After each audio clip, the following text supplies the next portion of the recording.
won our first match. I won my first match as a head coach, and I was very happy to be 1-0. And the next day, the next match I had was against Juniata. And I remember talking to my team saying, guys, I have one win as my coaching record. The guy over there has over 1,000. So here we are going into a match against Larry Bach, who's got 1,000 wins, and I have one. This is the Leave It Better podcast, powered by the Side Out Foundation. Here's your host, Hall of Fame coach, Janice Kruger. Welcome, listeners, to the Leave It Better podcast. Today, my guest is Paco Labrador. He's the head coach at the Naval Academy in Annapolis, Maryland. He's going into his 7th season there. One little tidbit about that is he took that program to their first NCAA championship tournament. Prior to the Naval Academy, he was the head coach at Wittenberg College for 15 seasons. A crazy number of wins, 455, and 71 losses. Like, geez Louise. We weren't losing many matches there, Paco. Maybe I should have scheduled tougher. Who knows? Oh, yeah, okay. Crazy 86.5% winning percentage, which I know is ranking high within the volleyball coaches community in all divisions. There, he took his team to 3 Final Fours and to the championship match, winning one of those in 2011, which was the very first women's championship for Wittenberg as well. And he finished as runner-up in the other 2 attendings with the championship match. You were voted Division III National Coach of the Year. You are in the Wittenberg Athletics Hall of Honor class in 2022. And you are part of the Miami, Ohio University Cradle of Coaches Association. And you're wondering what that is. They honor graduates who have attained coaching success. And I think initially it may have been along the football lines, but people's name like Bo Schembechler, Woody Hayes, and now even John Harbaugh over here with the Baltimore team. And so you are with a very accomplished set of coaches. So Paco, welcome to the show. Thanks for having me. I'm excited to chat for a little while. Yeah. All right. Well, I'm doing a lot of research on you and you know, we have a little bit of a history. We do. Let's start at the very beginning. Hiram College. Mm-hmm. You got your bachelor's degree there, psychology and exercise sports science. And we'll talk about how that relates to the coach you are today. You were a student assistant there for the women's team. And I think you were a founder of the men's club team, which is really awesome. And they now have a collegiate team there. A varsity team. Yeah. It's a neat moment. You were a volunteer and also a full-time coach at Miami, Ohio. And there you got your master's degree again in science and sports studies, which I think has served you very well. And the connection back to me is 1997. I was blessed with having you as a volunteer assistant coach in our gym that year. And you when we chatted, you talked about that season. We were 27-2 that year. Mm-hmm. And it was a crazy successful year. Lots of amazing athletes. Felix Ho, my assistant, who we were all learning from at that time, coming from the Chinese Olympic team. He's pretty phenomenal. But I remember you back then. You were a youngster. Oh, I mean, I hope that at some point during this conversation, I was going to get a chance to show you the gratitude that I have for you taking a chance on me, because I distinctly remember the day that I just walked up to the volleyball offices, tried to find them. I just walked in there and knocked on a door and said, "Hey, I just moved into the area. I know a little bit about volleyball. Do you need a male practice player? Do you need someone to keep score at the games?" And you took a chance on me and allowed me to be in your gym for that whole just unbelievable, undefeated regular season. How often does, a male practice player get the chance to hear and see and be around a program like that where history was being made and the players that you had were just, it was incredible. Eden Kruger and Ellie Efron and I became close friends with Dawn Coaster, who was just recently graduated. But I mean, that was a pretty formative experience for me. That group of kids, they had the real understanding of team. They understood that there needed to be a team captain, but all the followers knew their job was to be the first follower to make it all happen. And they all contributed. And it was such I'm getting goosebumps right now, like thinking about that group of just incredible young women and their passion for it all. And we had so much fun. Yeah. I mean, I don't want to steal your thunder, but I got to tell you a story. I have a Janice story from that season. And these are all stories that us coaches, we probably don't remember that saying these things or doing these things, but I'll never forget. I was a male practice player and we were playing against a team later on that week. And that particular team had stood very deep to serve, probably 25 feet back from the end line. And so you needed me to hit this deep float, just drive this deep float. And so I was hitting it, and then you said, well, let's try to hit zone 1, with it. And so, now I'm hitting this 25-foot deep floater, trying to get accuracy and hit zone 1. And you probably don't remember this. Maybe you were just joking with me, but I took it very seriously. After we served, probably in 15 or 20 minutes of it, you came over to me and said, oh, by the way, the girl who hits this is left-handed. So I'm looking at you going like, are you serious? But it was great. It was funny. We had a really good time. And then obviously you said Felix. I got a chance to coach club with him right after that season. So I got a whole year of Felix. And that was just one of the most formative, training experiences you can ever have with somebody of that quality. Yeah. The mind for that as a player and his coaching knowledge, his systematic way and his burr under your saddle, push you to do better. I think I remember that group of girls crying a little bit, not because we were mean or hard on them. We just didn't let up until they got the job done and they worked through it and gave themselves that kind of confidence from doing that. And he was definitely a coach like that. I think in those scenarios with him, Paco, I had to be the nice one. You were. That was another great experience for me to see how, the head coach can sometimes be look, come over here and I'll sit you down and pump you back up again. And Felix was the one that was really pushing the intensity. And gosh, I remember he would have these really complicated scoring drills in practice and there'd be, +1 if and +2 unless and +3 if this. And I'm trying to flip the score and trying to keep up with it. And I still didn't really understand his accent very well. And gosh, I remember messing the score up all the time. And that team was also really competitive. And so, Eden would yell over at me like, no, +2, or Kim Adolphs would yell at me, no, that's a -1 for them. And I was just trying to keep up. It was difficult. But think about that time. Like that's when all the scoring system stuff started to really kind of come around everywhere. Mm-hmm.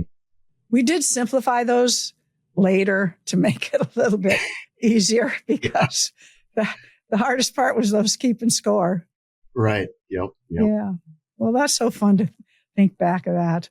So Paco, in your coaching journey, the story of your coaching journey, and you were at Miami of Ohio and assisted there with a very powerful Carolyn Condit. And she just recently retired. So she was in the game for a very long time. Yeah. Can you talk to us a little bit about that journey and just maybe memorable things that kind of happened along the way? Yeah, 100%. I think we started at Hiram, and like you said, I did exercise science and psychology and came out with sports psychology. And so while I'm at Hiram, it's early 90s and you're trying to, find a place to play as a male player, but there's not much going on in small liberal arts college, Northeast Ohio. So the best I can do is try to help out as a student assistant with the indoor team, which I really didn't know much about, but I started learning about the indoor game. But then great moment where I got a chance to go to grad school. And luckily enough, I didn't know who Carolyn Condit was at the time, but I did know that Miami of Ohio had one of the most elite sports psychology departments with Oh. 3 of the best sports psychologists in the country. So I said, let's try that for grad school. And I did the same thing. I just went and knocked on Carolyn's door and said, look, I'm a player. If you need a line judge, if you need a male practice player, just let me know. And I'd love to come in. And so she brought me in for a tryout during one of their preseason practices and had me line judging during a practice just to see if I knew what I was doing. Said, well, why don't you go in and take a couple swings and, do a couple blocks. And I was so nervous, right? Like, you're a male practice player. They're basically a tryout, and got all these amazing varsity players and they're all real good. And this is Division I. I'm coming from small Division III. What am I supposed to do here? And so I played with them for about 15 minutes. And at the end of the day, Carolyn came up to me and said, well, you're doing great. This is exactly what we need. You are a really good female player. You're like one of the best girl, and this is what we want. We don't need one of these men that's going to be over the top and have an ego. You play like a really good girl. So I took it as a compliment, and ever since, I took pride in my ability to be a good male practice player. That's so funny. I could see her saying it in that way with the utmost respect. Absolutely, it was a compliment, and I get lucky, because she was such a figure in all things volleyball. She knew a lot of people and people knew her, and she, the degree of professionalism that she comported herself in, and that program really set the tone for me. If I was going to be a head coach, one of the things that I want to do was try to match the level of professionalism and just the character that she brought into that program. So it's really good to be around that on a day-by-day basis. Her ability to show gratitude, she would thank me for the smallest little things, and she would go around and make eye contact with anybody to say, I appreciate what you're doing. Thank you for what you're doing. And ever since then, I thought that goes a long way. Man, that goes a long way as a head coach to acknowledge when people are doing things for you. Yeah. Yeah, she's a gem. I mean, I guess that was the other part with that was in grad school, I had Dr. Thelma Horn, who was my advisor, and she was one of the leading researchers in children, youth, and sports studies for psychology. Oh, my gosh. And she came to me and said, my daughter is a 16-year-old club player. Would you want to come coach club for this local Cincinnati team? And I thought, wow, so I'm going to be the coach of the leading researcher in children, youth, and sports daughter. I'm going to be the one that's trying to coach here. And she's looking at me from the sidelines probably. But she was amazing. She was another mentor that helped me along a little bit more the theory to practice side of stuff, where you can read all you want about sports psychology, but Thelma really helped me, install it into how I can be a coach on the court with that little club team. Oh, wow. So those connections, how valuable are they? And I think we as coaches get opportunities for them quite often, and to be able to recognize and just truly take advantage of that. Yeah. Well, you and Carol, a lot of people, and I think that's part of your upbringing when you become a head coach is how can I give back to the new young aspiring coaches that are trying to get into the game now.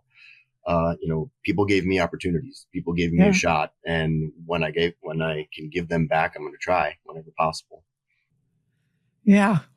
Is that still possible right now? I know some of these rules with NCAA and the volunteer and you got to pay them. And I know it's probably shook up some of the programs if they don't have the funds to be able to do that. You can still, I like doing, little coaches clinics when I can, or in your community, trying to help out with the local rec league and try to get a couple of high schools in the area that are starting up programs. And if I can go in and help them sort of set up some basics on how they want to coach and some things you want to do. So you're always trying to give back when you can, grassroots wise. Yeah. What inspired you to pursue a career in coaching volleyball, collegiate coaching? Was there any specific situation that attracted you to really Wittenberg or the Naval Academy for that matter? Yeah. Collegiate coaching, I thought I was going to be a sports psychologist. I really liked the idea of this was just, it was kind of a burgeoning field. And so there were a couple people who were able to be full-time sports psychologists. Now there's millions of them, and I thought, wouldn't it be great to be a psychologist for a collegiate program to help them with their team cohesion, to help them with lots of things. And I could just sort of work with all these different programs and help them bring out the best in themselves. And that was the plan all along through grad school until I met Carolyn Condit. And when I met Carolyn Condit, I saw what life could be like as a head coach for a college program. And I thought, wow, you can actually do this for a living. Like, I love volleyball. I love being around the game and being around practice. And, literally, like, she has to watch volleyball as like her job, on video, and she has to train it. I can't believe she's getting paid to do this, and not just paid, but it's kind of funny. This was back in maybe 95, 94. She had a car phone. And I was like, she has a car phone. Yeah. You must be amazing. Like, this is a great job if you can have a car phone. And I don't know. So I thought, let's pivot a little bit, use the sports psychology, but maybe do it in a way that I can still be around my beloved volleyball as much as I possibly can, and do this full time and try to be a coach full time. And that's and I've been living the dream ever since. Like, can you imagine? Like, we were getting paid. I'm getting paid to coach volleyball. Sometimes you have to just ask yourself, like, really, I can't believe that people are giving me money to do this thing that I would gladly do for free. Yeah. My family always used to say, can you believe she's made her living out of playing a game? Mm-hmm. I know. Yeah. Yeah. When are we going to get real jobs? That's kind of, this morning, the Olympics are going on right now, and I'm watching the men's team play Brazil. Yeah. What a great game. And I found myself just going, God, I love this. I love the strategy. Mm-hmm. I love the joy that I see. I was watching it on probably a Brazil channel, and it was all in Spanish. And so I'm terrible at Spanish.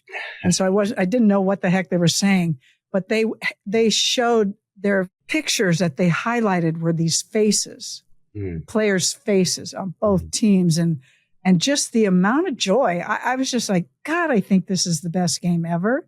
Mm-hmm. And I'm still sitting there going, this morning at 7, watching this volleyball match, drinking my coffee. It's like I'm sure you feel the same about the. I was up at 7 this morning watching the same game on Telemundo, if you can believe it. That's but I speak Spanish, so I was following along with everything they were saying. And no, it's just awesome. And I think volleyball, I mean, we can get into this too, but the production value of the volleyball games on TV now is getting so good that they've got so many cameras, and they can really move to like a face of a blocker after they get a stuff, or they can move to a coach who's frustrated, or, you get to see a lot of the things that are happening on the periphery, which is so good for the viewership. Yeah, it really is. I just had a blast. If I'd have known you were watching and that you could do the Spanish and tell me what they're saying, I really wanted to know. It really helped when my wife, who is from Cincinnati, one of the middles for our national team, Max Holt, is from Cincinnati, and she actually remembered him from a long time ago. And she said, "How old is Max Holt?" And literally 2 minutes later on the Spanish broadcast, they said, "Well, he's 37 years old, same age as Matt Anderson." So I told Jill, I'm like, "Well, he's 37." Wow. I think this for that men's team, by the way, is probably a final event for most of them. Just they've been doing such a great job. I'm just rooting for them to make it happen, right? Mm-hmm. Mm-hmm. Yeah. So, you're at the Naval Academy coaching as the head coach. This is the 7th year you're there. And as I was reading things, I was just trying to figure out, I don't know much about what it's like to coach there, like the kids you're recruiting.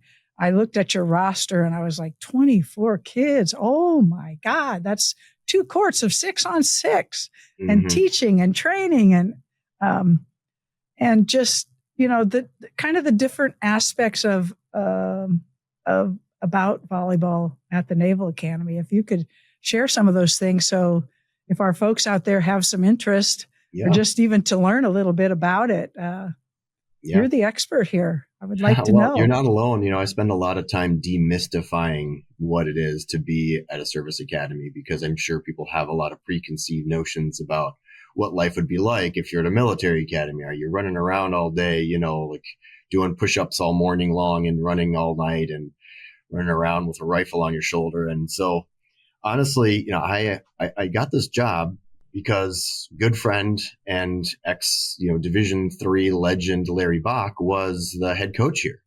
Mm-hmm. And so when I was at Wittenberg, Larry and I became friends because we were just battling, every year, going toe to toe, head to head. His program at Juniata was just spectacular, and we were trying to keep up and win some games here and there. I distinctly remember my first year ever coaching at Wittenberg, my first job as a head coach. It was the first weekend of the season, and we won our first match. I won my first match as a head coach, and I was very happy to be 1-0. And the next day, the next match I had was against Juniata. And I remember talking to my team saying, guys, I have one win as my coaching record. The guy over there has over 1,000.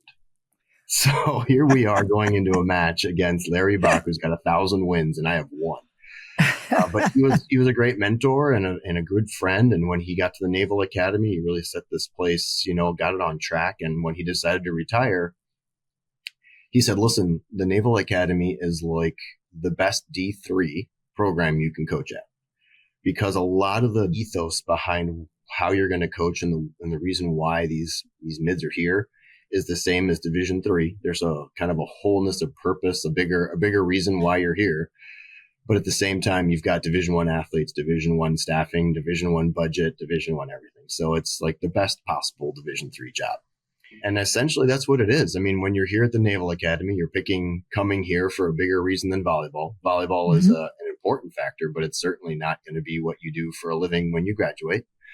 You have this place where you find a good balance between, I share my players every day with a little bit of their military life during the day, and certainly their challenging academic life during the day. And then I get a part of their day too. And I just have to know that I have that part in their life where I can hopefully build something in them that will help them be great when they graduate. Our tasking, handed down by our AD is to develop midshipmen to be great leaders for our nation. That's the number one thing that we're doing. And so, yeah, there's a lot more that they have to do during the day. There's a lot more that they have to do on the summers.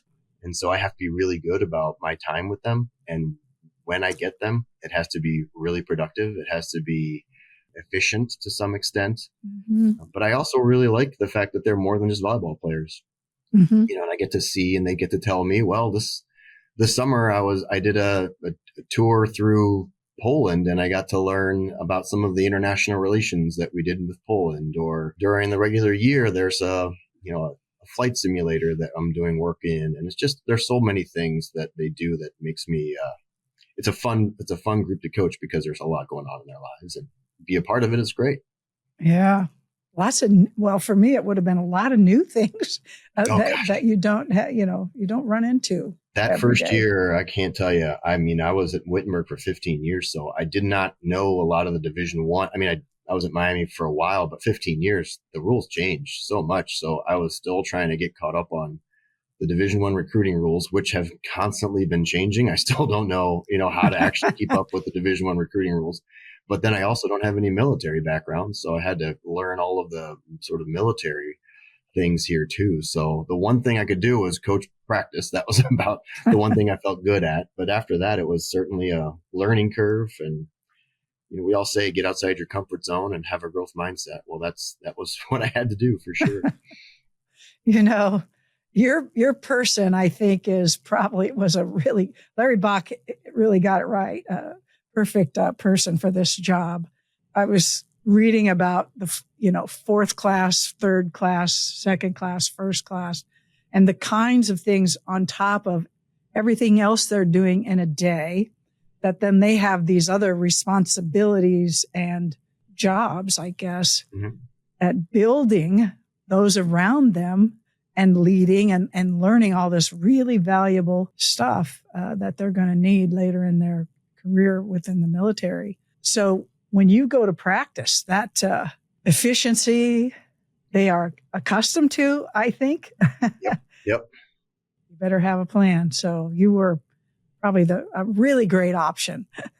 Oh, yeah. Well, it's nice. It's fun also because they're all, they're taking leadership classes, and they're learning how to be in charge, and they're learning how to, make some decisions on a bigger scale. And, as a coach, that's usually the books that you read. Like, you're the leader of your team. And so you're reading the books and trying to figure out how to be the best leader you can be.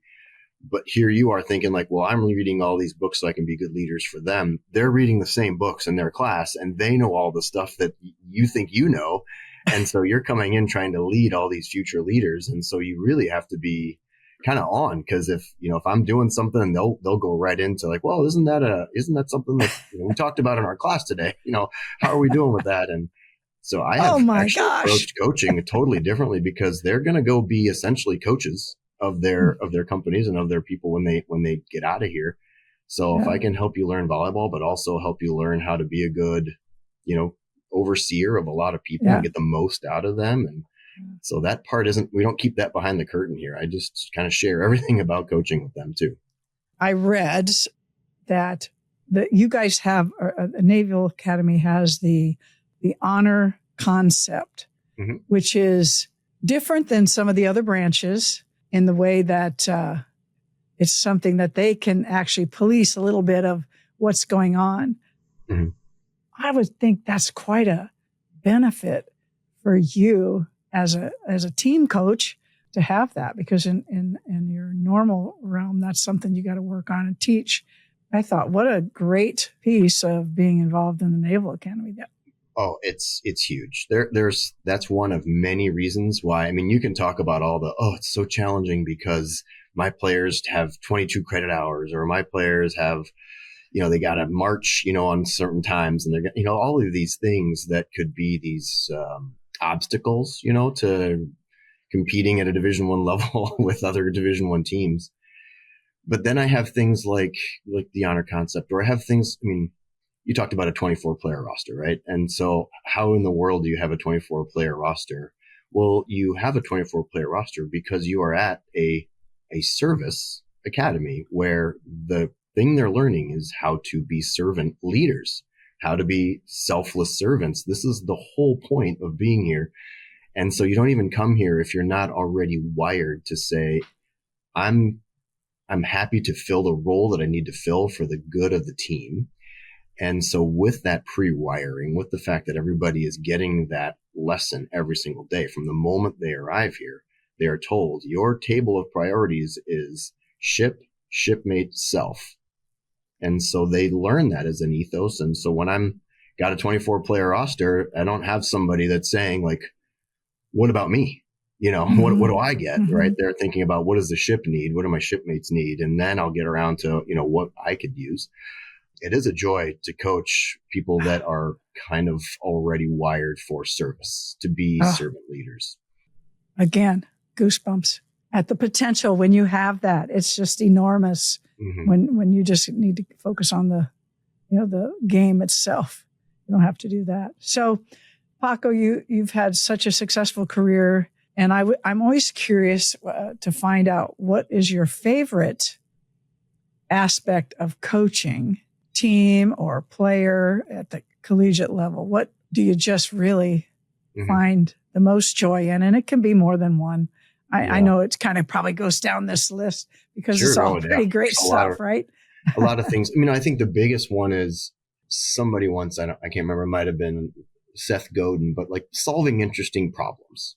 Solving interesting problems is really what we want with our education system. What we want for everybody is just to be in a spot where you get put into a situation where there's a problem and you get to figure out a solution. And coaching is that every single year. So you get interesting problems, that you get to solve. And they're interesting because they're coaching things. Like, I don't like solving problems like, why isn't my air conditioner working? That's not an interesting problem. An interesting problem is like, how are we going to get this particular group of people to work better? Or how are we going to, find a way to install these things? And so you get this life of just getting to restart and solve an interesting problem.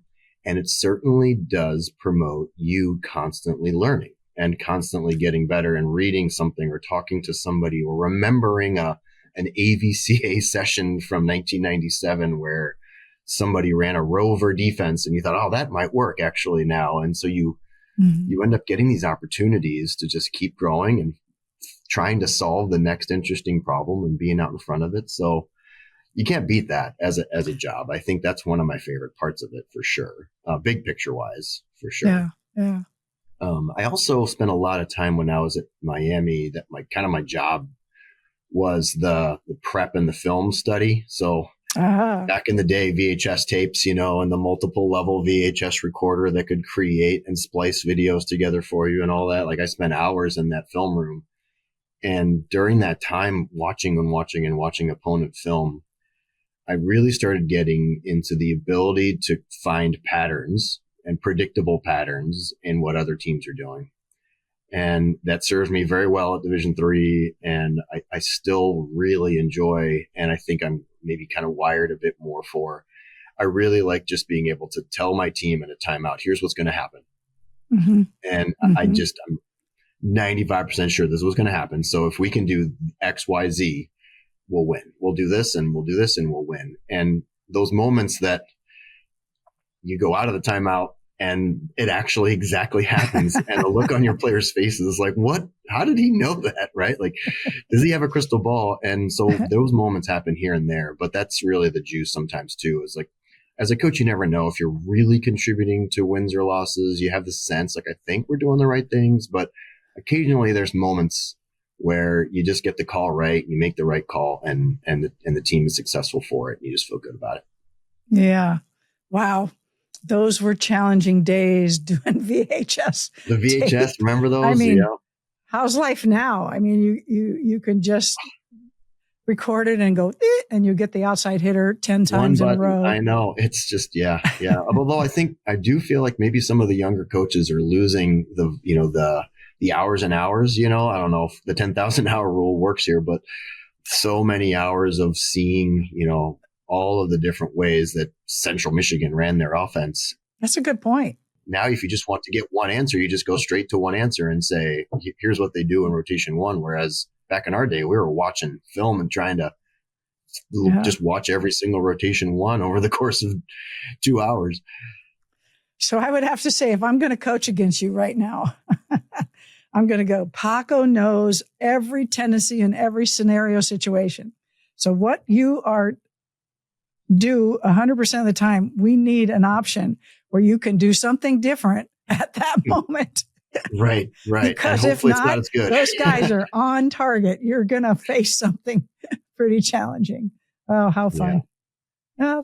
That's I love the strategy part of the game and being able to unite team in the best way, everybody moving in the same direction. And there was nothing more satisfying than your players sort of took over and you just guided them along the way, trained and educated and taught.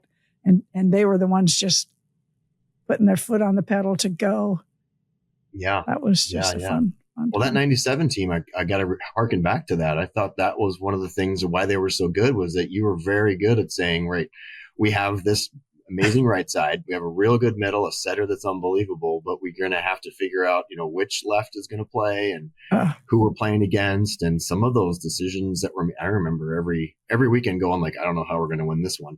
And then, you'd figure out a way to win. And I thought, this is every weekend she comes up with a plan that gets them to win this next game with the right sub or the right outside hitter. It's really impressive stuff. Yeah. Well, thank you very much. That was very kind. So, I've watched you. I think the last time that I saw your team play, you were in a tournament at the University of Maryland. I know I came over to the Naval Academy sometime in there to watch your team, but I think this last one was at Maryland. And I was so impressed, again, with the performance of your team, your mannerisms and your way with your team. I just was impressed with your coaching. And then I go online and I look for some things that Paco, what's Paco doing or teaching? And I'll catch a video or two here and there. And, some of the innovative things that I think you came up with or that you use, I was always like, God, that was a great idea. Paco had that. I'm going to try it. And this was when I was coaching club after Maryland, but I just love that part about you. So of your inventions or training tools, is there any one that you really love, and how does that help your players or you in teaching the game? Ah, man. Yeah. The innovative part, I guess it's going all the way back to when you were, D3 coaches, or when you're a male practice player, you're just trying to figure out, like, what do I have at my disposal? Like, what do I have access to? And then I just have to make the best with what I have. Right. And so if these are the constraints that I have, then you got to get creative with whatever you have around you. I got to say that we use noodles. Those pool noodles seem like a thing for me. Like, I've got a bucket of noodles, and I feel like we can use a noodle for almost anything. Whoever invented those things, I know they're meant for pools, but volleyball coaches hopefully can say, this is great. What a nice little teaching tool that these could be used for so many different ways. I do love your noodles. Yeah, I know. Isn't it funny how you just, one day you think, why don't I just grab some of these noodles? They're cheap, put them up on a net, and you have antennas, you've got blockers, you've got different colors, you can do all sorts of creative things with them. It's funny because we use noodles so much that as you put them in and out of the net, they kind of the foam starts ripping. And so we have little noodle fuzzes on our gym floor a lot. But the innovative stuff, it comes from just being, I think, open and listening to how other people do stuff and just taking ideas from other people. I remember one of the best was I went to a lecture with John Kessel, and he would say, like, how can you get a net anywhere? Like, really, you can put this, you can figure it out. You can put an eye hole here, and you can put a pulley over here, or you can use just this much of something to make a net, right? It doesn't have to be the full net. So use this thing and just string it across between two posts and get it done. So you end up just keep pulling together ideas from other people. And if something fits for what you need in that time, you just go for it and see how it goes. Some things I buy some stuff and I use some ideas and it's a complete failure. You get these things, you wear these gardening gloves and think the gardening gloves are going to do something different for your team, but maybe that doesn't do the same as you thought, but you try them. And if it doesn't work, try something else. Yeah. Right. Yeah. I am, one of my first apparatuses is when this was when I was still coaching Division II at Nebraska Omaha. They had these big gray trash cans around the gym. They weren't real wide, and so they weren't super heavy. You could pick them up, and that became put somebody on a box and hold that trash can up, and they have to hit into the trash can, not around it. This was a coverage drill. Oh my God. I used to love to do that game. And I'm not sure they cared so much for it because it went on and on and on if they were good. That's fun to hear your take on all that. Yeah. So your education, psychology, exercise and sport, how are you using that today any different than you were? Because our athletes are kind of changing a little. Maybe you don't have that at the Naval Academy because they're definitely seem to have some things that are different. But how are you using your skill and your ability and knowledge in that area to help your team in this day and age? Yeah, if you study sports psychology long enough, and so I had a really good friend of mine in undergrad. The two of us both did sports psychology together, Michelle Nikopoulos, and she and I came to the conclusion after both graduating with sports psychology that it all just comes down to it depends on the individual. Like, it just comes down to you have to accommodate or you have to acclimate to each individual. You can't put some blanket, idea over everybody. And if you can drill down and just see the individual for who they are and what they're all about, then you can be good at helping them along the way. Mm-hmm. So with that, if you start from there and say each person is different and you have to approach them differently and you have to figure out how to engage with them differently, then the challenge is, okay, well, if everybody's different, I got to learn how to do all these different ways. And I have to improve my emotional IQ. I have to improve my way of engaging with somebody. And maybe I don't know it's, the method that this person needs. So I got to read a little bit and say, all right, this person might need just a little bit more guided discovery. I'm not going to give them the answers. They just need to kind of come to the answers on their own. And so you read a lot of books so that you can be prepared to accommodate each person that comes through your door and maybe be the best coach you can for them. And I think that's what sports psychology gets you, is just that idea of like, you have to be able to adapt to the people that you're engaging with to get the most out of them, I think. Yeah. As you're learning each player, is this something you do as you're in your practice and you're going through things? Do you also have meetings or time with them that you get to talk one-on-one to dig a little deeper? Yeah, you try as much as possible. And that's probably one of the biggest differences between maybe my Wittenberg days and my time here, is at Wittenberg, the players had less of a course load. And so there was more free time in the day at Wittenberg just to catch somebody for coffee, or to, they didn't have class in the morning. So we'd grab breakfast, or they'd swing by the office and watch some film. And here I would say the days are a little tighter. There's still windows of time where you can have some off the court connection time with them.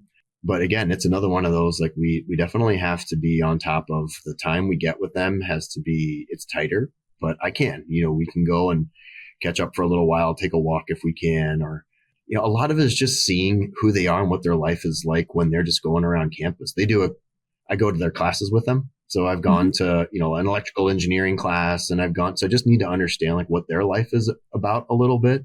Cool. And of course, everybody here at the Naval Academy loves it when coaches go to class, because, and I love it too. I mean, shoot, one time I got invited to go to one of my DSs invited me to her leadership class, and it was taught by a Navy SEAL. Of course, I want to go and hear what this guy's talking about. Right. And so if you can put yourself in their shoes a little bit throughout the day, it helps a lot. And so little things like that go a long way.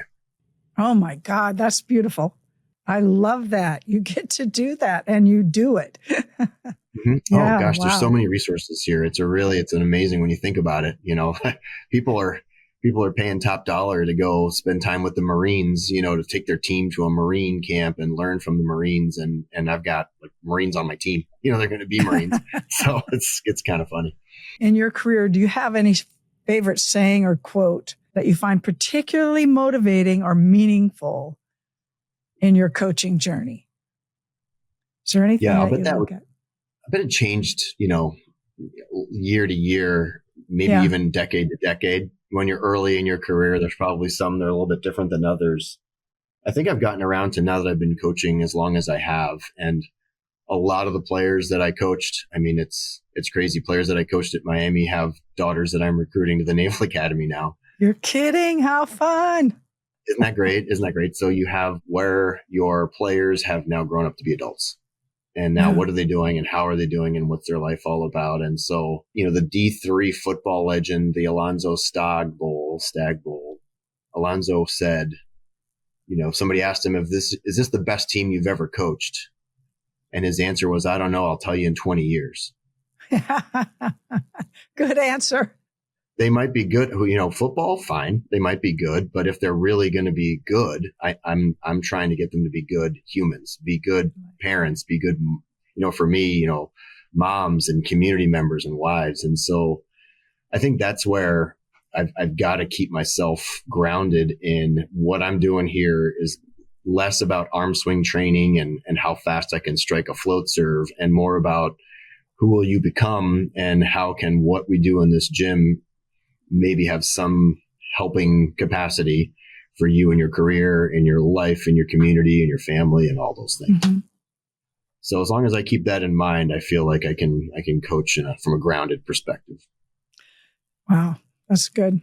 Made me think of a question. So when you are recruiting those daughters of some of the former players that you coached, are you looking at people that have said, I have an interest in the Naval Academy possibility, I'm a volleyball player? Do you ever have any Naval Academy midshipmen come in that you then like, wow, this is a great athlete, we'll put her on the team? Does that kind of stuff happen there, or is this way past that point? Are they always volleyball people that you're out searching to bring in that just happen to want to be in the program?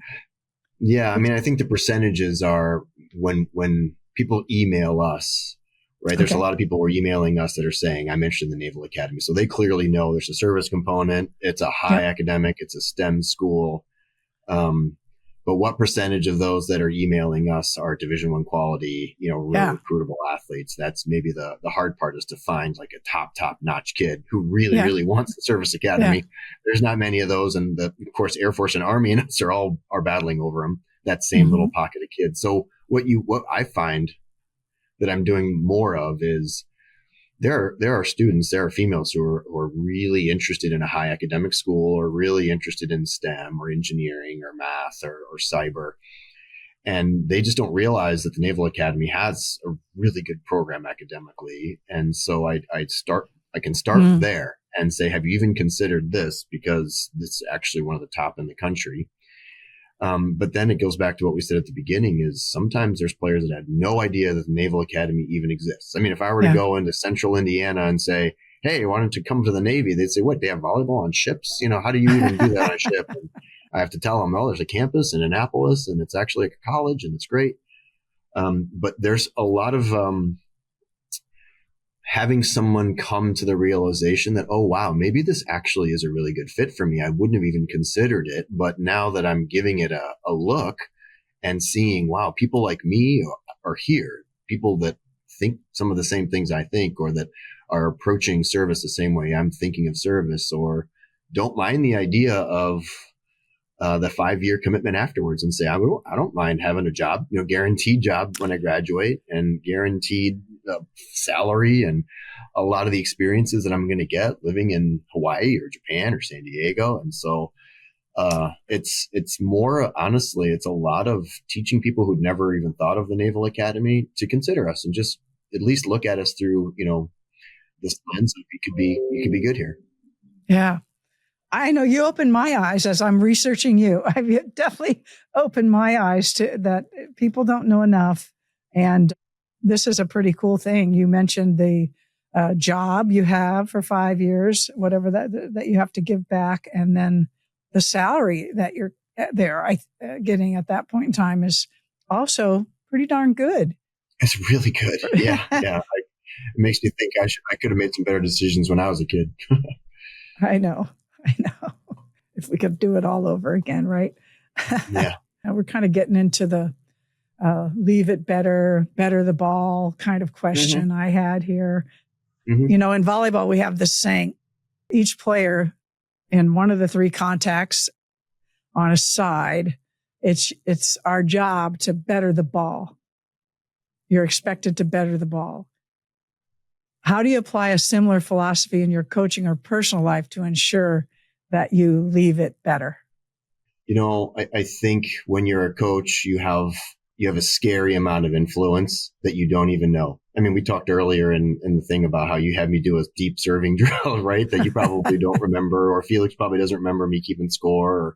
But all those things were so immensely positively impactful on me. And so now as a coach, I have that same influence, maybe either on players or assistant coaches or community members. And, I'll never forget Carolyn Condit. This was probably my second year, maybe my first year as a full-time assistant coach with Carolyn.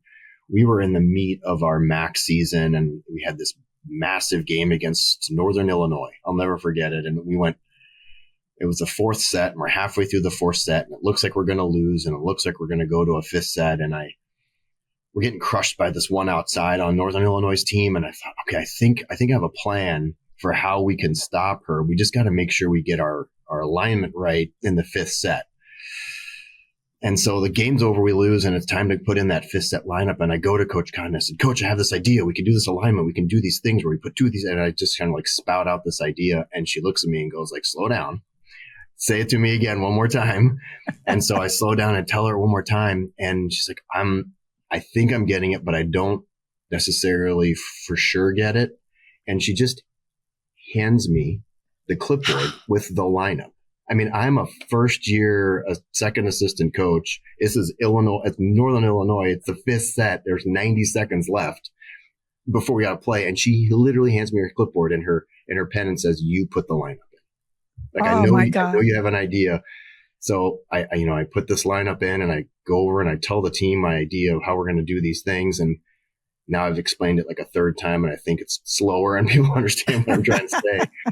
But I got to the end and we ended up winning the game. I don't think it was because of my lineup. I think we just got a service run or something. But either way, we won the game. And I thought afterwards, can you imagine? She just gave me her clipboard. Like, this is the 5th set. I mean, she's the head coach. Like, this is a big moment. And she hands this clipboard over to a second assistant and says, I trust that you have this idea. Trust. I think it's going to work. And so when you have a moment like that, where a coach does that for you and it impacts you so deeply and it makes you think, wow, like this is what it's all about, then all you want to do is pay that forward. All you want to do is try to add that experience to somebody else's life to say, Paco gave me this opportunity. Paco, did something for me that is now so impactful that now I want to pay that on forward and try to find a moment for them. So now I'm in a position to be able to hopefully do that for people. And I'm going to try as much as I can to live up to that and just hand my clipboard over to somebody one day and trust them and say, whatever you want to do, I trust you. Let's do it. So trust is such a big thing, and guts to do it, like you said. Yeah. God, I love that story. You got some really great stories. We might need a Paco Labrador best story book that you put out. I mean, I've been so lucky to be around people that do these things for me though too. And you always reflect on them. I always try to keep those things close to my heart because they're pretty formative. Yeah, that's a great story. So here's one kind of maybe going in a little different area. So have you ever faced a significant adversity that you had to overcome to achieve success? A big shakeup is having kids.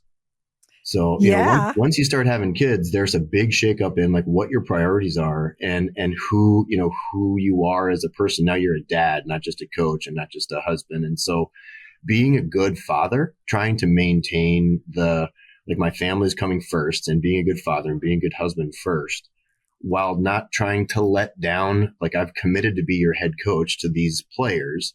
And so I can't let you guys down either because that's my job too. And so feeling the tug of wanting to please everybody. Yeah. And that was a formative moment too, trying to really figure out how to balance all that out. That was a big one for me. And I thought it was probably a great career moment for me because I think that was the age where I really needed to start saying it's not, the way I raise my kids and the things that I do and the empathy that I have and the understanding that like everything's not always going to go right as a parent really helped me become a better coach. People say that all the time, but it helps me be a better coach. And so that turned a little bit of a corner for me, I would say. And now my kids are getting older. And so I've got, a 15-year-old and a 14-year-old. And so it gets a little bit easier to be a dad and a volleyball coach. I actually got to coach my kids in club and my daughter is now playing. So it's really great to have her and the family still into volleyball. Yeah. But those first, you got 2 kids under the age of 5 and you're just trying to keep the family going without losing too much steam. That was a big turning point for me. Oh, that's so fun. Yeah. I do think they definitely bring a look at life that is brand new if you're the first time parent. Yeah. Very cool. So your daughters are playing volleyball. Did your wife play volleyball? Yep. She played at Ohio Northern. Mm-hmm. Okay. Yeah. Division III. Yep. So you're all volleyball here. So did those girls grow up in a practice gym or being around and shagging balls? And yeah, they did. Yeah. I tell a story about Olivia when she was very little. She was in this car seat, and I brought her to practice once. And I put her in zone 5 in the car seat. And then I had my team on the other side of the net. And I said, whatever you do, don't serve zone 5. Oh, God. And so, obviously I was standing a little bit close enough to it to make sure like if a stray ball went to zone 5, I'd be able to get to it. But still, it was probably the most pressure impact. There's an innovative drill for you, That's right? Pressure. Just put if you ever have a kid in a car seat, put them in zone 5 and they won't serve zone 5. Oh my God. But no, they were around a gym quite a bit. And then, just got really lucky. Some of the time when Olivia was going to start playing was right around in that COVID time where it was just tough to have a club, but we were able to put some people together and I could go help out. And I wasn't all that busy because we're in, kind of downtime also. And So I'm really lucky. There's not many dads who get to say that they were the first ones to start, laying the foundation for skills for their kids in a game and teaching them to love it for the sake of loving it and not because they want to get a college scholarship or not because it's about, whether I'm going to love them more or less. It's just about, here's some things that I think would make volleyball fun for you. If you learned how to pass pretty well and dig pretty well. And once you do those couple things, I bet volleyball is going to be fun for the rest of your life. And so, my youngest decided to go field hockey. So Isabel's a field hockey player and my older Olivia is a volleyball. She's playing volleyball. Okay. So I guess we could talk a little bit about the upcoming season. Our upcoming season is a rare instance where for the last 3 years, I've had essentially the same starting lineup. Same two outside, same two middles, same starting setter, same right side. And they all graduated all at once last spring. Okay. And so having this team that is a completely blank slate, that is a complete, just a white canvas that you just don't know what colors are going to go up on there and what shape it's going to take and what form is going to come together. There's something fun about coaching a team of everybody's returning, right? Everybody's returning. You know what you're doing. You can kind of like just sort of roll out the carts and they're going to take care of business. But there's also something fun about this could go any number of ways and any number of players could step up and play. And so you've got a really exciting, what's it going to be? Anticipation. So that really does invigorate, when you've got this, you don't know exactly what it's going to be. So let's let it form, let it congeal. If it doesn't happen on the first weekend, it's okay. Cause in the end, what you want to do is win in November and December. So let's see what happens. And no, I'm excited. I've always liked seeing a team that goes from who they were at the beginning of a season to what they become at the end of a season, and trying to cultivate that, keeping them in that mindset of who you are on day one is going to be different than who you are on, month 4. Ah, that's a good one. I'm guessing they have that same, invigoration of having the opportunities, a little different to shape what they're going to be remembered for, or that's very fun. I'm just glad that we got to talk for a little while. Yeah. I mean, I will say, and I'll say it again, that there's people in your life that give you a shot to put you on your path. And so you were one of those people that gave me a shot to put me on my path, and being able to share that season with you and being able to maintain our friendship as we, went through the years, and seeing you at matches and still being able to connect with you has just it's been a lot of fun. And so getting a chance to chat with you for a full little bit here was awesome. Yeah, you're too kind, and that was fun. And I wish you the very best this season. Your progress there with your family growing and getting older, and the new things you're going to experience with the kids that are going to be teenagers and are teenagers. Yep. This is going to get real pretty fast. Yeah, my oldest can be driving soon. That's interesting. Yeah, here in Maryland, that's scary. Yeah, seriously. Thank you for listening. Please share your feedback with us at side-out.org.